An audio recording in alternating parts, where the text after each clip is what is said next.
Hello everyone. Today we will study about the most important tree data structure. This tree data structure is AVL tree. It is also known by the name height balance tree जैसा कि आप देख सकते हैं. AVL tree is a self-balancing BST यानी कि binary search tree which is also known as a height balance tree. AVL tree एक प्रकार का self-balancing binary search tree है. याद कीजिए binary search tree के अंदर किसी भी नोड की वैल्यू लेफ्ट सब ट्री से बड़ी होती है और राइट सब ट्री से छोटी होती है. यानी कि नोड के लेफ्ट में छोटी वैल्यूज होती हैं और नोड के राइट में बड़ी वैल्यूज होती हैं. ये बाइनरी सर्च ट्री का सिंपल रूल है. तो बाइनरी सर्च ट्री के जैसा ही हमारा AVL ट्री होता है और इसे हाइट बैलेंस ट्री कहा जाता है.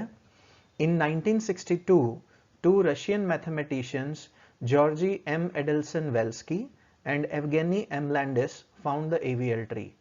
1962 में दो रशिया के मैथमेटिशियंस जिनका नाम है जॉर्जी एम एडल्सन वेल्स्की और दूसरे मैथमेटिशियन का नाम है एवगेनी एम लैंडिस, इन्होंने AVL ट्री फाइंड किया था. इसीलिए इस ट्री का नाम है AVL ट्री. आप देख सकते हैं कि इन ऑथर्स ने अपने नाम के फर्स्ट कैरेक्टर को इस्तेमाल करके इस AVL ट्री का नाम रखा. एडल्सन का A लिया गया, वेल्स्की का V और लैंडिस का L. इस तरह से AVL ट्री का नाम रखा गया. अब एक सिंपल सी चीज आप अज्यूम कीजिए कि हम नॉर्मली एक बाइनरी सर्च ट्री बनाते हैं जिसके अंदर वैल्यूज सीक्वेंस में आती हैं. मतलब what if the input to a binary search tree comes in a sorted manner.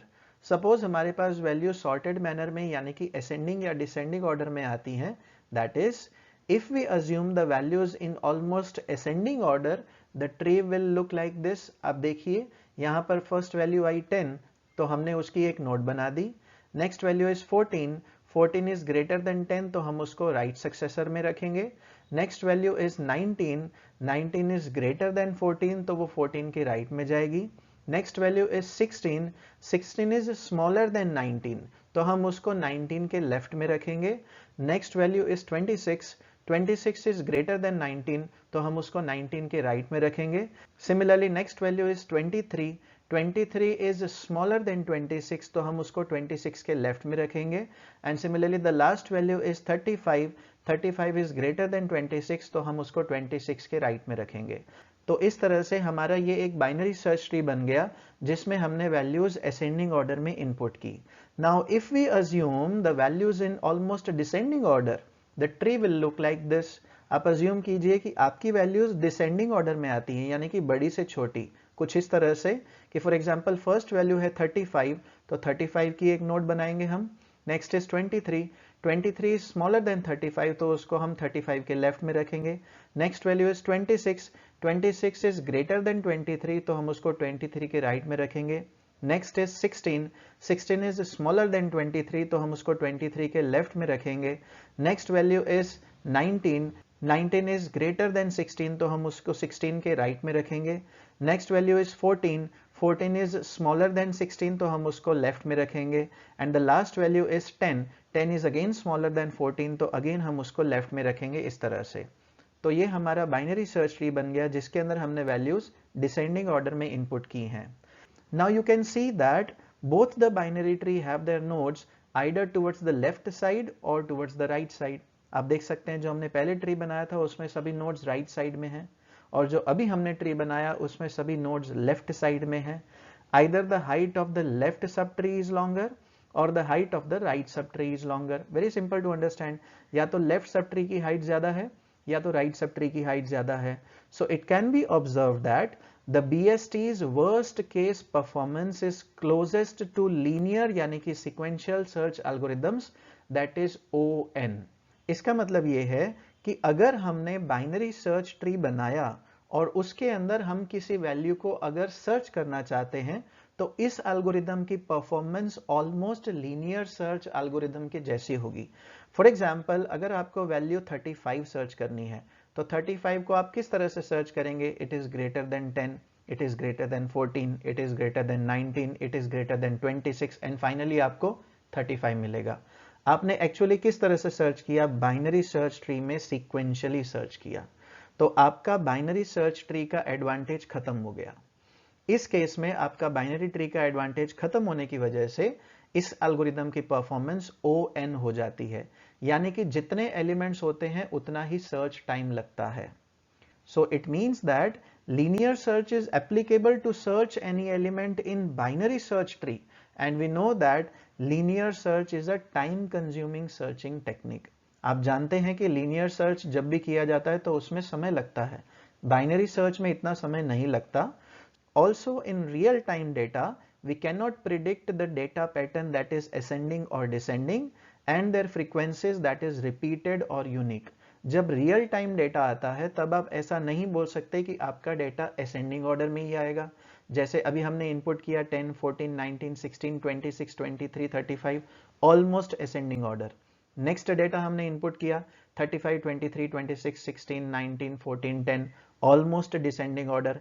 It is not always the case कि आपका डेटा रियल टाइम में जब इनपुट किया जाता है तो आप उसे सीक्वेंस में असेंडिंग या डिसेंडिंग ऑर्डर में इनपुट करते हैं. Also you don't know whether the value will be repeated or not.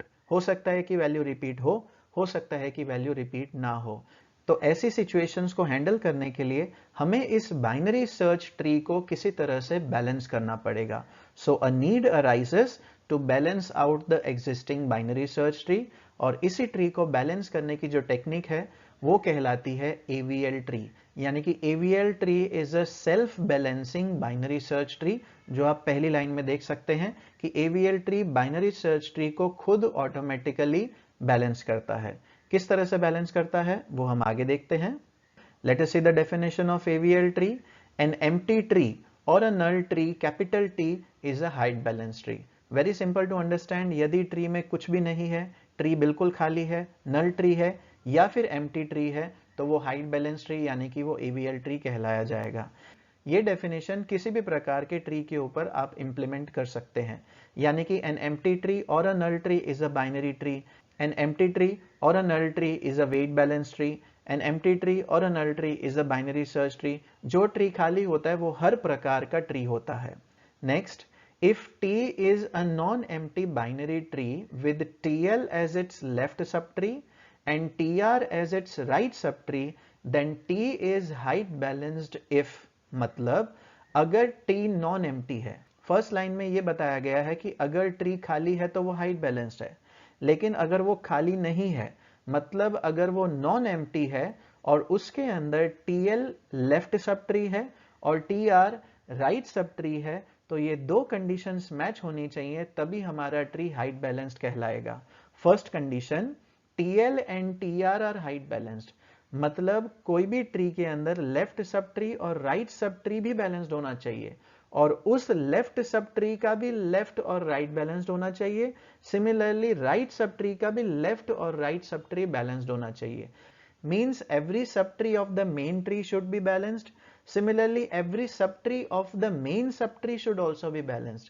हर एक सबट्री लेफ्ट और राइट सबट्री का पूरी तरह से बैलेंस्ड होना चाहिए, तभी आपका ट्री AVL ट्री यानी कि हाइट बैलेंस्ड कहलाएगा.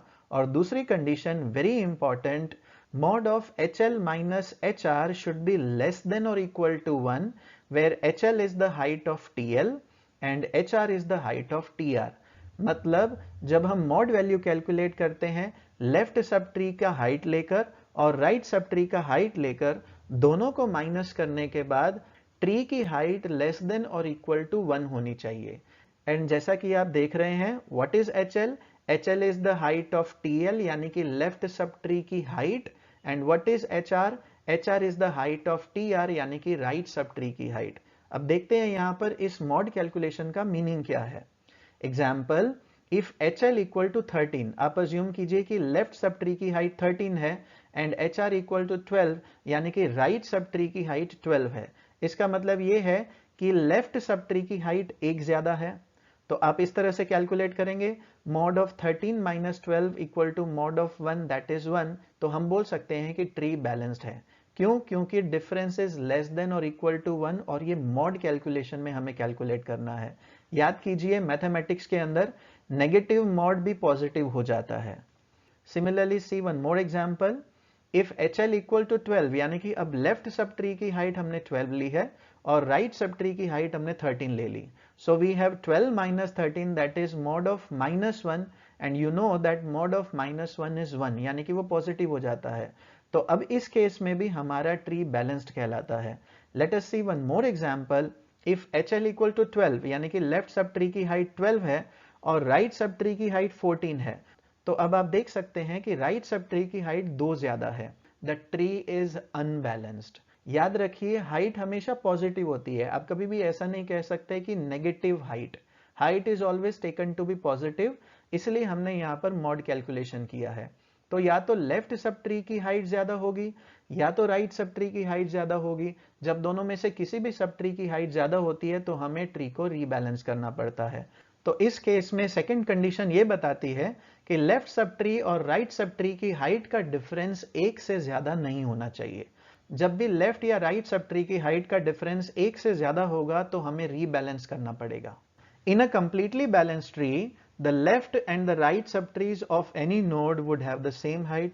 Very simple to understand. जो ट्री बिल्कुल पूरी तरह से बैलेंस्ड होगा उसमें हम ऐसा देखेंगे कि लेफ्ट और राइट सब ट्री की हाइट बिल्कुल सेम होगी, तो हम बोल सकते हैं कि ये कंप्लीटली बैलेंस्ड ट्री है। But we cannot always achieve this goal. ऐसा गोल आप हमेशा अचीव नहीं कर सकते कि लेफ्ट और राइट सब ट्री हमेशा बैलेंस्ड हो। This is because at one time we will insert a node either as a left successor, thereafter we insert a node as a right successor और vice versa। यानी कि जब भी आप किसी node को इंसर्ट करते हैं तो आप या तो पहले लेफ्ट में एक नोड इंसर्ट करेंगे या तो राइट में एक नोड इंसर्ट करेंगे, यानी कि 1 का डिफरेंस तो हमेशा आएगा ही।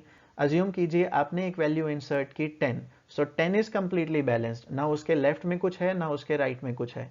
आपने 10 के लेफ्ट में 5 को इंसर्ट किया, तो अब 5 को इंसर्ट करने के बाद लेफ्ट सब ट्री की हाइट 1 ज्यादा हो गई, राइट सब ट्री की हाइट अभी भी 0 है, तो 1 का डिफरेंस हमें चलाना पड़ेगा। That is why we say that the difference should not be greater than 1। Up to 1 it is okay. जब भी हाइट का डिफरेंस 1 से ज्यादा होगा तो हम उसे रीबैलेंस करेंगे। So the solution is to ensure that the heights of every left sub tree and right sub tree never differ by more than 1, यानी कि लेफ्ट सब ट्री और राइट सब ट्री की हाइट 1 से ज्यादा नहीं होनी चाहिए। Let us understand a very important definition. This definition is called as balanced factor. The balanced factor BF of T of a node in an AVL tree is HL minus HR. अभी आपने देखा कि balance factor किस तरह से calculate होगा। Balance factor HL minus HR करने से कैलकुलेट होगा, और ये बैलेंस फैक्टर वैलिड कौन सा है? The valid balance factor is of 1, यानी कि for any node in an AVL tree the balanced factor of the tree is -1 और 0 और +1। इन तीनों में से कोई भी एक वैल्यू वैलिड है।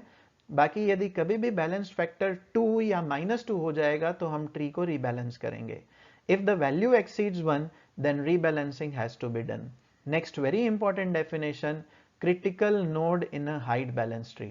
So very simple again, जिस नोड का बैलेंस्ड फैक्टर +2 या -2 हो जाता है उस नोड को कहा जाता है critical node in a height balanced tree या फिर critical node in an AVL tree. A node is called as critical node if the balanced factor यानी कि BF of any node becomes ±2. It means that a node on which after insertion or deletion the tree becomes unbalanced, it is called as a critical node.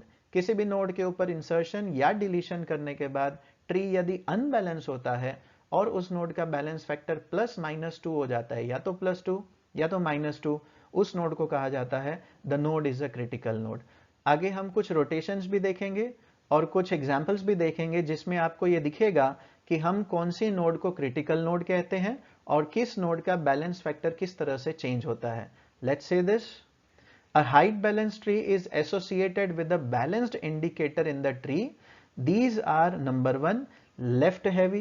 A node is called as left heavy if the longest path in its left subtree is 1 longer than the longest path in its right subtree. Very simple, यदि left sub tree का path right sub tree के मुकाबले 1 ज्यादा है तो आप इसे कहेंगे कि आपकी नोड लेफ्ट हैवी है। Similarly right heavy, a node is called as right heavy if the longest path in its right subtree is 1 longer than the longest path in its left subtree. यानी कि right subtree का path left subtree के मुकाबले यदि 1 ज्यादा है तो हम कहेंगे कि हमारी नोड राइट हैवी है। And the last is balanced यानी कि B. A node is called as balanced if the longest path in both of its subtrees is equal. यानी कि लेफ्ट सब ट्री और राइट सब ट्री का दोनों का path बिल्कुल बराबर है, बिल्कुल इक्वल है, then you can say that the node is balanced. तो आपकी नोड या तो लेफ्ट हैवी होगी, या तो राइट हैवी होगी, या तो बैलेंस्ड होगी, या तो क्रिटिकल नोड होगी। और जब क्रिटिकल नोड होती है तो उसे रीबैलेंस करना होता है। एक चीज याद रखिए, जब भी आप नोड को लेफ्ट साइड में इंसर्ट करेंगे तो आपको बैलेंस इंडिकेटर प्लस से बताना है। सिमिलरली जब भी आप नोड को राइट साइड में इंसर्ट करेंगे तो आपको बैलेंस इंडिकेटर माइनस में बताना है। यह सिर्फ इंडिकेशन है, ये हाइट को पॉजिटिव या नेगेटिव नहीं बताता। It is just an indicator to know कि आपने नोड किस तरफ इंसर्ट की। देखिए यहां पर हमने एक बैलेंस ट्री लिया है जिसमें हमारे पास 3 नोड्स हैं, 23, 16 and 35. We can say that this first tree is totally balanced. Next आप देखिए यहां पर हम एक अनबैलेंस्ड ट्री जनरेट करते हैं। इस ट्री को हम कहेंगे that this tree is left heavy. आप यहां पर देखिए 35 के लेफ्ट में 23 है और 23 के लेफ्ट में 16 है। 16 का बैलेंस इंडिकेटर 0 है। 23 का बैलेंस इंडिकेटर +1 है क्योंकि 23 के लेफ्ट में 1 है। सिमिलरली 35 का बैलेंस इंडिकेटर +2 है। वाई? क्योंकि 35 के लेफ्ट में 2 नोड्स हैं। That is why this tree is unbalanced and it is left heavy. One more unbalanced tree, this tree is again left heavy. आप यहां पर देखिए 35 के लेफ्ट में 16 है, लेकिन 16 के राइट में 23 है, तो 23 का बैलेंस इंडिकेटर है 0। 16 का बैलेंस इंडिकेटर है -1। याद रखिए 23 16 के राइट साइड में है, इसलिए 16 का बैलेंस इंडिकेटर -1 है। और 35 के लेफ्ट में 16 और 23 दोनों हैं, इसीलिए 35 का बैलेंस इंडिकेटर +2 बताया गया है।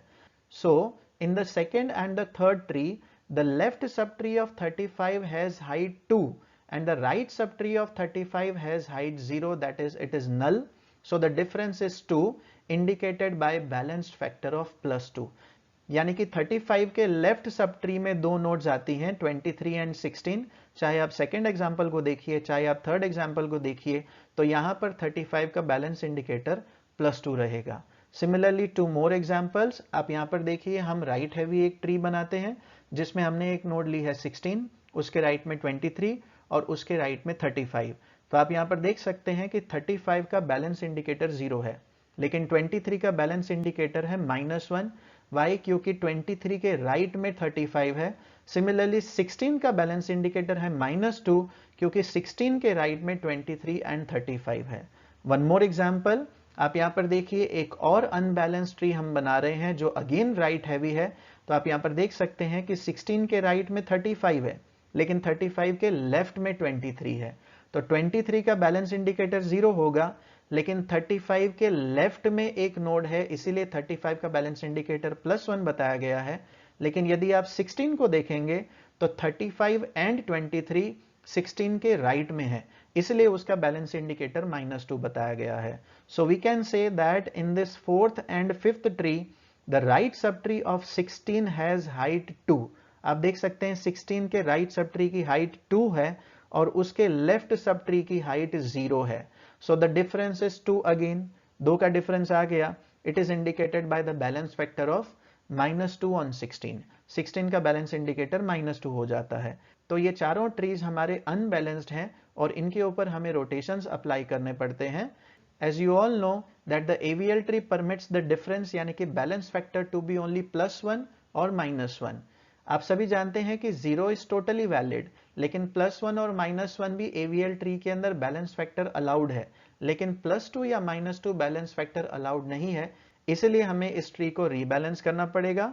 We can perform insertion and deletion in AVL tree such that the tree always remains balanced. हम AVL ट्री के अंदर इस तरह से इंसर्शन और डिलीशन करेंगे कि हमारा ट्री हर बार बैलेंस्ड रहे, ये कभी भी अनबैलेंस ना होने पाए। तो हमें जब भी इंसर्शन और डिलीशन ऑपरेशन करना हो और उस ऑपरेशन को करने के बाद ट्री बैलेंस रहे, ऐसा करने के लिए हमें AVL ट्री के ऊपर कुछ रोटेशंस अप्लाई करने पड़ते हैं। Let us see these rotations. During insertions and deletions, when the balanced factor यानी कि BF of T of any node becomes +2 or -2 यानी कि +-2, then we rebalance the tree by applying 4 different rotations। कभी भी insertion या deletion operation करने के बाद जब आपके ट्री का बैलेंस्ड फैक्टर +2 या -2 हो जाता है तो हमें ट्री के ऊपर ये 4 रोटेशंस करने होते हैं जिससे ट्री को वापस से रीबैलेंस किया जाता है। और ये चारों रोटेशंस बहुत इंपॉर्टेंट हैं। The first rotation is RR rotation, it is also known as right rotation और it is also called as left rotation.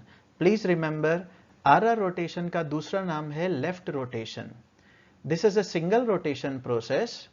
When a node is inserted into the right subtree of the right subtree and if the tree becomes unbalanced, then we perform a single left rotation also called as RR rotation.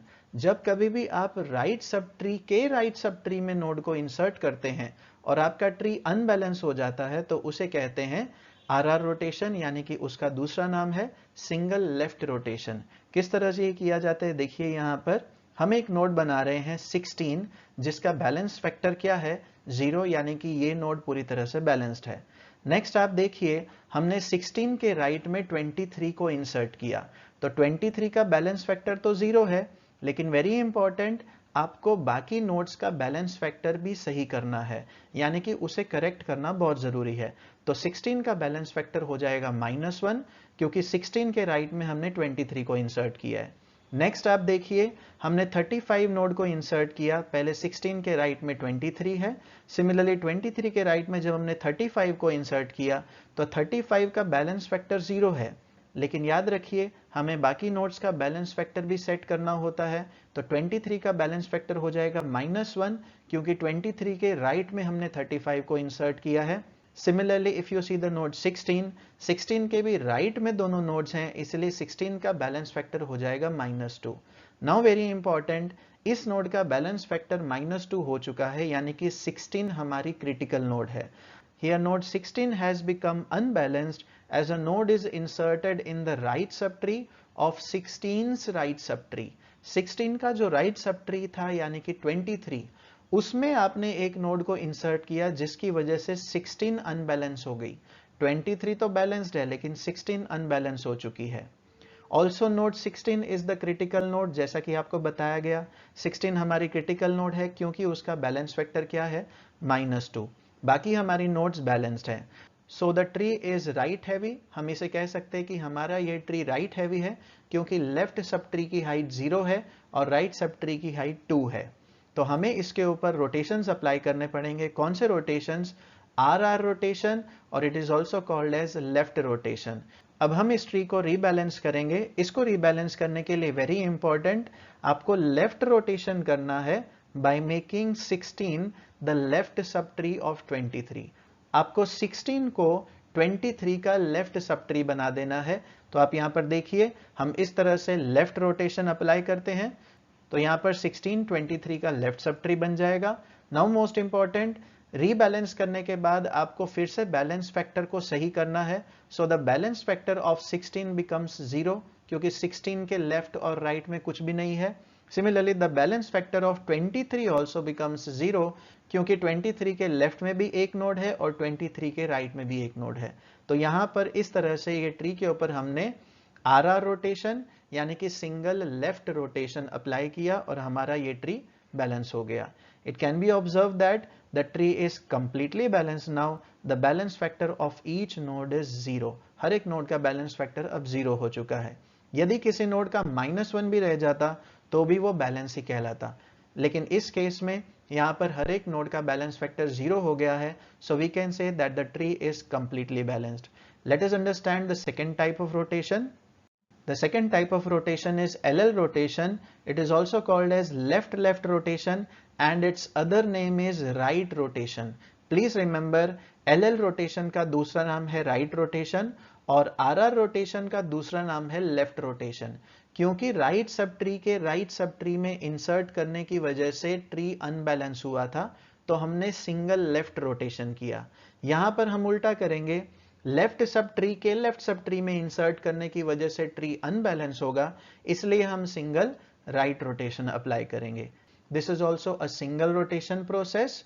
When a node is inserted into the left sub tree of the left sub tree, यानी कि left sub tree के left sub tree में insert किया जाता है, and if the tree becomes unbalanced, insertion करने के बाद या डिलीशन करने के बाद हमारा ट्री अनबैलेंस हो जाता है, then we perform a single right rotation, it is also called as LL rotation. So यहाँ पर हम एक एग्जाम्पल देखते हैं कि हमने एक नोड ली है 35, इट इज कंप्लीटली बैलेंस्ड। तो आप देख सकते हैं कि 35 का बैलेंस फैक्टर 0 है। हमने 23 को 35 के लेफ्ट में इंसर्ट किया। 23 को इंसर्ट करने के बाद आप उसका बैलेंस फैक्टर 0 रखेंगे क्योंकि 23 के लेफ्ट और राइट में एक भी नोड नहीं है, लेकिन 35 का बैलेंस फैक्टर हमें सही करना पड़ेगा। So the balance factor of 35 becomes +1, क्योंकि याद कीजिए लेफ्ट साइड में नोड इंसर्ट करने के बाद बैलेंस फैक्टर पॉजिटिव में बताया जाता है। नेक्स्ट हम एक और नोड को इंसर्ट करते हैं कि फॉर एग्जांपल हमने 16 को इंसर्ट किया। तो आप यहां पर देखिए 16 को इंसर्ट करने के बाद उसका बैलेंस फैक्टर रहेगा 0, लेकिन 23 का बैलेंस फैक्टर हमें सही करना पड़ेगा। So the balance factor of 23 becomes +1। ऐसा इसलिए क्योंकि 23 के लेफ्ट में 16 है।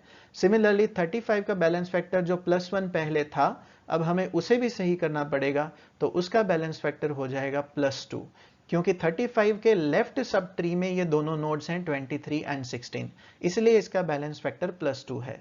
Here node 35 has become unbalanced. 35 node unbalance हुई है, बाकी दोनों नोड्स बैलेंस्ड है। As a node is inserted in the left subtree of 35's left subtree. 35 के लेफ्ट सब ट्री में इंसर्ट करने की वजह से 35 नोड अनबैलेंस हो गई। Also node 35 is the critical node.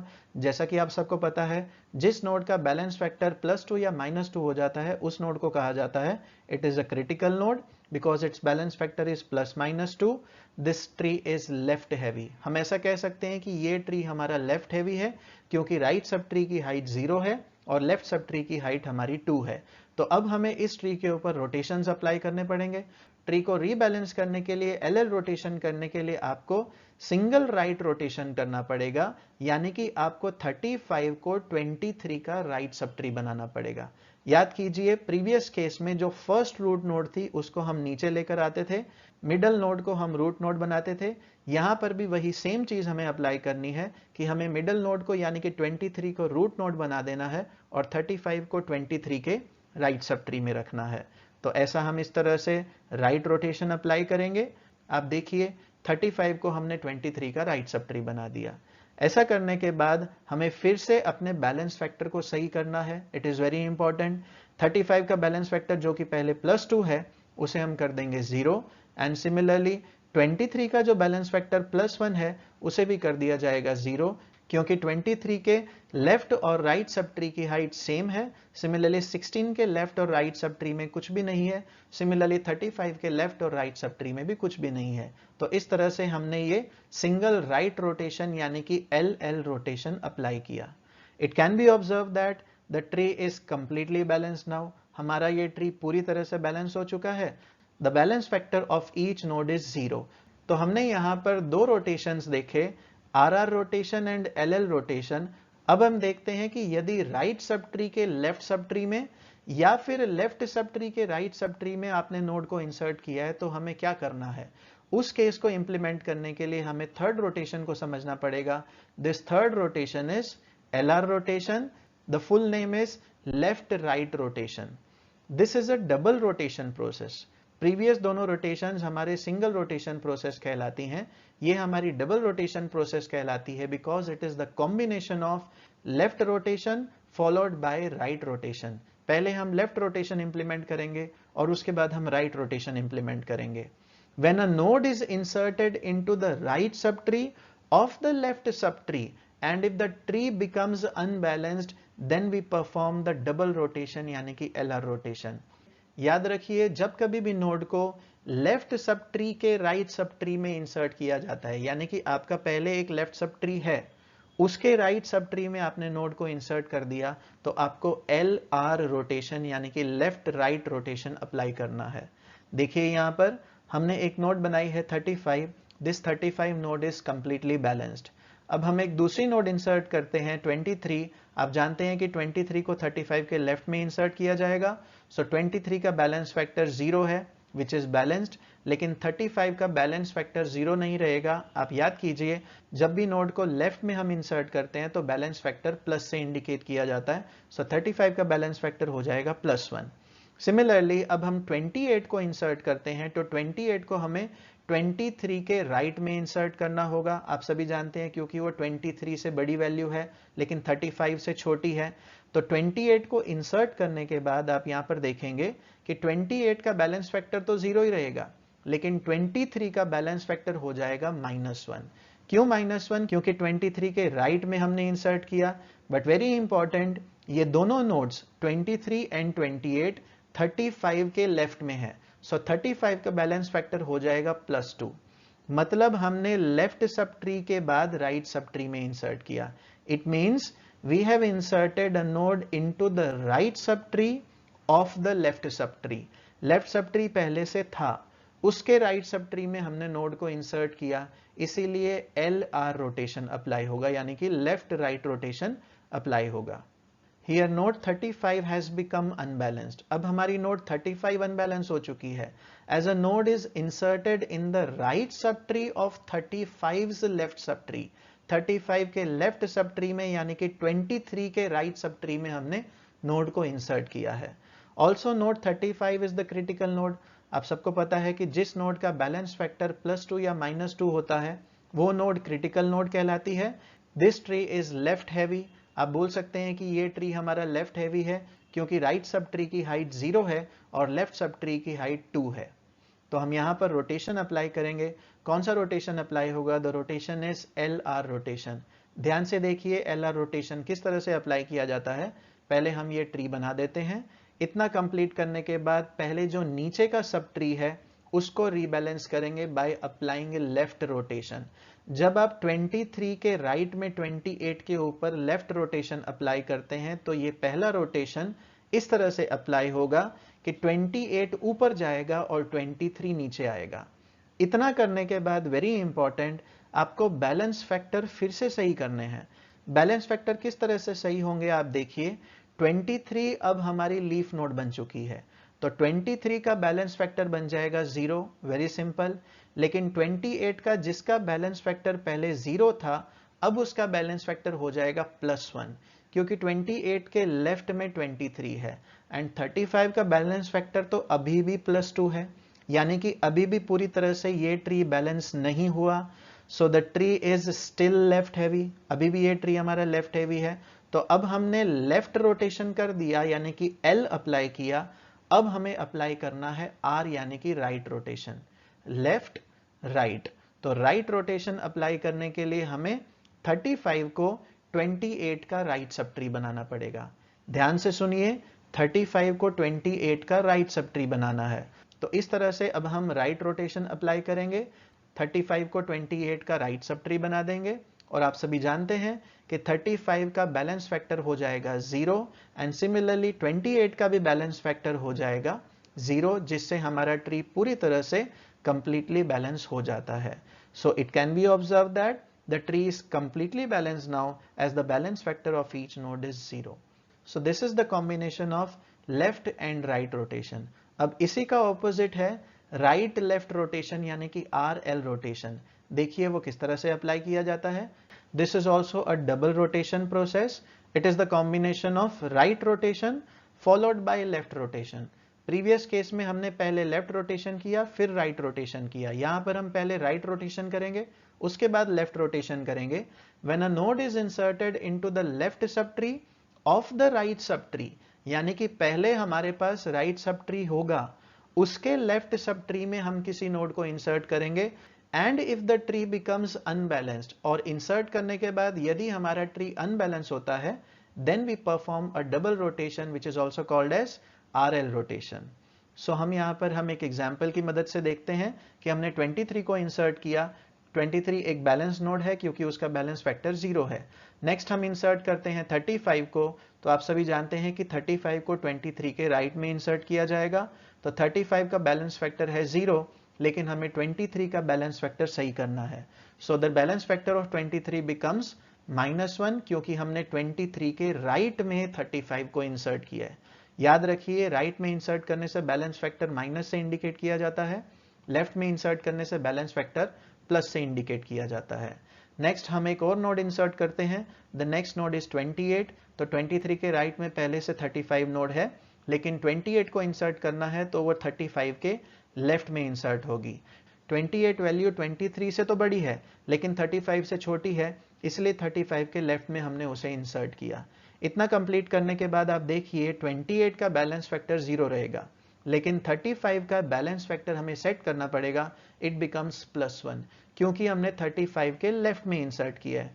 But most important, 23 के राइट में अब दो नोड्स हैं, 35 एंड 28, तो 23 का बैलेंस फैक्टर हो जाएगा -2, क्योंकि 23 के राइट में ये दोनों नोड्स हैं और 23 के लेफ्ट में एक भी नोड नहीं है। The left sub tree is empty. Here node 23 has become unbalanced. आप देख सकते हैं कि आपकी नोड 23 अनबैलेंस हो चुकी है, as a node is inserted in the left sub tree of 23's right sub tree. 23 का जो राइट सब ट्री था यानी कि 35 था, 35 के लेफ्ट सब ट्री में हमने अपनी नई नोड को 28 को इंसर्ट किया है, जिसकी वजह से 35 अनबैलेंस हो गई। Also node 23 is a critical node. आप सभी जानते हैं कि ये हमारी क्रिटिकल नोड है क्योंकि इसका बैलेंस फैक्टर +2 या -2 हो चुका है, इस केस में -2 है। This tree is right heavy. ये ट्री हमारा राइट हैवी है क्योंकि लेफ्ट सब ट्री में एक भी नोड नहीं है। तो अब यहाँ पर हम रोटेशन अप्लाई करेंगे। कौन सा rotation? RL rotation. RL means right left rotation. तो RL रोटेशन को अप्लाई करने के लिए सबसे पहले आपको राइट सब ट्री को सही करना पड़ेगा। राइट सब ट्री को करेक्ट करने के लिए पहले आप राइट रोटेशन अप्लाई कीजिए, यानी कि 28 जो हमारी लीफ नोड है उसको आप ऊपर लेके जाइए और 35 जो हमारी पेरेंट नोड है उसको आप नीचे लेकर आइए। तो आप यहाँ पर देखिए कि हम किस तरह से राइट रोटेशन अप्लाई करते हैं। 35 becomes the right successor of node 28 और इसकी वजह से आप जानते हैं कि हमारी लीफ नोड 35 का बैलेंस फैक्टर जो कि +1 है अब वो हो जाएगा 0। सिमिलरली 28 का बैलेंस फैक्टर जो कि पहले 0 था अब वो -1 हो जाएगा, क्योंकि 35 को हमने 28 के राइट में इंसर्ट किया। लेकिन आप ध्यान देंगे तो 23 का बैलेंस फैक्टर अभी भी -2 है, यानी कि the tree is still unbalanced. R rotation यानी कि राइट रोटेशन हमने जस्ट अप्लाई किया, अब हमें L रोटेशन यानी कि लेफ्ट रोटेशन को अप्लाई करना है। ऐसा करने के लिए आपको 23 यानी कि रूट नोड को 28 का लेफ्ट सब ट्री बनाना है। इसको हम इस तरह से अप्लाई करेंगे। आप देखिए यहाँ पर 28 को हम ऊपर लेकर जाएंगे और 23 को उसका लेफ्ट सब ट्री बना देंगे। So the balance factor of 23 becomes 0। Similarly the balance factor of 28 also becomes 0, क्योंकि अब ये ट्री पूरी तरह से बैलेंस हो चुका है। So it can be observe that the tree is completely balanced, the balance factor of each node is 0। तो यहाँ पर चारों रोटेशंस अप्लाई करने के बाद आपका AVL ट्री बिल्कुल कंप्लीटली बैलेंस्ड हो चुका है। ये चारों रोटेशंस अप्लाई हमने कर दिए, लेकिन अब हम एक जनरल एग्जांपल देखते हैं जिसमें आप ये जान सकेंगे कि हमने ये चारों रोटेशंस किस तरह से रियल वर्ल्ड एग्जांपल के ऊपर इंप्लीमेंट किए। देखिए यहाँ पर हम यहाँ पर एक AVL ट्री बनाएंगे जिसमें कुछ वैल्यूज हम सीक्वेंस में इनपुट करेंगे, जैसे कि 16, 23, 35, 12, 18 एंड 21। आप देखिए सबसे पहले हम 16 को इंसर्ट करते हैं, 16 का बैलेंस फैक्टर 0 रहेगा। नेक्स्ट हम इंसर्ट करते हैं 23 को, 23 को सीधी बात है 16 के राइट सब ट्री में इंसर्ट किया जाएगा। सो 16 के राइट सब ट्री में जब हम 23 को इंसर्ट करते हैं तो 16 का बैलेंस फैक्टर -1 हो जाएगा। नेक्स्ट आप देखिए 35 को इंसर्ट करते हैं, 35 को इंसर्ट कहां पर किया जाएगा? 23 के राइट में। तो 16 प्रीवियसली हमारे पास है, 23 भी है, अब हम इंसर्ट करते हैं 35 को, तो 23 का बैलेंस फैक्टर हो जाएगा -1। सिमिलरली 16 का बैलेंस फैक्टर भी हो जाएगा -2। Now you can see that the tree is unbalanced, यानी कि हमारी रूट नोड 16 अनबैलेंस हो चुकी है, it is a critical node. अब हमें RR रोटेशन यानी कि लेफ्ट रोटेशन अप्लाई करना है। तो लेफ्ट रोटेशन अप्लाई करने के लिए आप 16 को 23 का लेफ्ट सब ट्री बना दीजिए इस तरह से। तो ये अब हमारा रोटेशन अप्लाई हुआ। इतना रोटेशन अप्लाई करने के बाद आप नोड्स के बैलेंस फैक्टर को सही कर दीजिए, तो 16 का बैलेंस फैक्टर हो जाएगा 0 एंड सिमिलरली 23 का बैलेंस फैक्टर भी बन जाएगा 0। नेक्स्ट अगेन हम नोड्स इंसर्ट करते हैं, तो आपका ये एग्जिस्टिंग AVL ट्री है। अब हम 12 को कहां पर इंसर्ट करेंगे? 23 के लेफ्ट में, लेकिन 16 के भी लेफ्ट में। तो हमने 12 को इंसर्ट कर दिया 16 के लेफ्ट सब ट्री में। नाउ वेरी इंपॉर्टेंट, हमें फिर से बैलेंस फैक्टर्स को सही करना बहुत ज़रूरी है। तो आप यहाँ पर 16 के बैलेंस फैक्टर जो कि पहले 0 था उसको आप +1 करेंगे, क्योंकि 16 के लेफ्ट में हमने एक नोड को इंसर्ट किया है। और नेक्स्ट वैल्यू आप देखेंगे 23 को, तो 23 का भी बैलेंस फैक्टर हो जाएगा +1, क्योंकि 23 के लेफ्ट सब ट्री की हाइट 1 ज्यादा है as compare to right sub tree. Next suppose हमें एक वैल्यू इंसर्ट करनी है 18, तो 18 को 23 के लेफ्ट में लेकिन 16 के राइट में इंसर्ट किया जाएगा, क्योंकि वो 16 से बड़ी वैल्यू है। तो 18 को इंसर्ट करने के बाद 16 का बैलेंस फैक्टर 0 हो जाएगा। क्यों 16 का बैलेंस फैक्टर 0 होगा? क्योंकि 16 के लेफ्ट और राइट सब ट्री की हाइट सेम है, लेकिन 23 का बैलेंस फैक्टर अभी भी +1 ही रहेगा, यानी कि 23 के लेफ्ट सब ट्री की हाइट 1 ज्यादा है as compare to right sub tree. उसके राइट सब ट्री में सिर्फ एक ही नोड है, that is 35। Next value suppose हमें इंसर्ट करनी है 21, तो 21 को हम 23 के लेफ्ट सब ट्री में इंसर्ट करेंगे, लेकिन 16 के राइट सब ट्री में और 18 के भी राइट सब ट्री में। 21 को इंसर्ट करने के बाद आप यहां पर देखिए कि 21 का बैलेंस फैक्टर है 0, लेकिन 18 का बैलेंस फैक्टर हो जाएगा -1, क्योंकि 18 के राइट सब ट्री की हाइट 1 ज्यादा है as compare to left sub tree. Similarly 16 का भी बैलेंस फैक्टर हो जाएगा -1, क्योंकि 16 के राइट सब ट्री की हाइट भी लेफ्ट सब ट्री के मुकाबले 1 ज्यादा है। बट मोस्ट इंपॉर्टेंट 23 का बैलेंस फैक्टर हो जाएगा +2, क्योंकि 23 के लेफ्ट सब ट्री में आप लॉन्गेस्ट पाथ देखते हैं, तो उस लॉन्गेस्ट पाथ की हाइट 21 तक 2 ज्यादा है as compare to the right sub tree, यानी कि 35। तो अब हम यहां पर LR रोटेशन अप्लाई करेंगे, यानी कि पहले लेफ्ट रोटेशन अप्लाई करेंगे। लेफ्ट रोटेशन अप्लाई करने के लिए ध्यान दीजिए, हमने जो रिसेंटली नोड को इंसर्ट किया है यानी कि 21 को, 21 का एंसेस्टर यानी कि 18 वहां से कंसीडर करके हम रोटेशन अप्लाई करेंगे। किस तरह से? यहां पर आप देखिए 18 का जो पेरेंट नोड है यानी कि 16 और उसके लेफ्ट सब ट्री में यदि कुछ नोड्स हैं तो उनको हम साथ में लेफ्ट साइड में बेंड करेंगे। तो आप देखिए यहां पर इस तरह से हमने ये रोटेशन अप्लाई किया। लेफ्ट रोटेशन अप्लाई करने के बाद आप ध्यान देंगे कि 16 का बैलेंस फैक्टर जो कि प्रीवियसली -1 था, अब उसे चेंज करना पड़ेगा, क्योंकि 16 के राइट सब ट्री की हाइट पहले ज्यादा थी, लेकिन अब 16 के लेफ्ट सब ट्री की हाइट ज्यादा है, सो इट बिकम्स +1। सिमिलरली 18 का भी बैलेंस फैक्टर हो जाएगा +2, क्योंकि 18 के लेफ्ट सब ट्री की हाइट ज्यादा है। तो अब हमें 18 के पेरेंट को यानी कि 23 एंड 35 इन दोनों को कंसीडर करके राइट रोटेशन अप्लाई करना पड़ेगा। तो ये दोनों नोड्स हमारी 18 की सब ट्री बन जाएंगी, और ऐसा रोटेशन अप्लाई करने के बाद 21 नोड को हमें 23 का लेफ्ट सब ट्री बनाना है। ऐसा प्रोसीजर कंप्लीट करने के बाद आपको हर एक नोड का बैलेंस फैक्टर सही करना होता है। सो 23 का बैलेंस फैक्टर जो कि प्रीवियसली +2 था, अब वो 0 हो जाएगा, क्योंकि 23 के लेफ्ट और राइट सब ट्री की हाइट बिल्कुल इक्वल हो चुकी है। सिमिलरली 18 को आप देखेंगे तो 18 का भी बैलेंस फैक्टर हो जाएगा 0, क्योंकि 18 के left sub tree and right sub tree की हाइट बिल्कुल इक्वल है, लेकिन 16 का बैलेंस फैक्टर अभी भी +1 रहेगा, which is allowed in the case of AVL tree, because the difference of +1 or -1 is allowed. So this is the real example of applying different rotations in AVL tree. Now let us have a look at the applications of AVL tree, यानी कि AVL tree को कहां पर इस्तेमाल किया जाता है। AVL trees are useful in situations where input data is sorted or nearly sorted. जब आपका डेटा ऑलमोस्ट सॉर्टेड ऑर्डर में होता है, तो आपने देखा बाइनरी सर्च ट्री यदि आप बनाते हैं तो ट्री आपका या तो लेफ्ट हैवी होगा या तो राइट हैवी होगा, लेकिन AVL ट्री जब आप बनाते हैं और यदि वैल्यूज सॉर्टेड ऑर्डर में आती हैं तो भी आप रोटेशंस करके उस ट्री को बैलेंस कर सकते हैं। तो आपका ट्री लेफ्ट हैवी या राइट हैवी नहीं होगा, बैलेंस्ड होगा। It can be used for in-memory sorting to sort the set and dictionaries. यदि आपको कोई सेट दिया जाए जिसके अंदर कुछ एलिमेंट्स हैं और उनको हमें सॉर्ट करना है और बैलेंस करके सॉर्ट करना है, एंड सिमिलरली आपको कोई डिक्शनरी दी जाए जिसके अंदर बहुत सारे वर्ड्स हैं, इस डिक्शनरी को भी हमें पूरी तरह से सॉर्ट करना है और ये बैलेंस करके सॉर्ट करना है, तो ऐसे केस में आपको AVL ट्री का इस्तेमाल करना होता है। Next is AVL trees are used in database applications where there are fewer insertion and deletion operations. This is because insertion and deletion is complex to perform by applying different rotations. आप सभी ने देखा कि AVL tree के ऊपर जब भी insertion या डिलीशन ऑपरेशन किया जाता है तो ट्री अनबैलेंस हो जाता है, और अनबैलेंस होने के बाद उसके ऊपर रोटेशंस अप्लाई करने पड़ते हैं।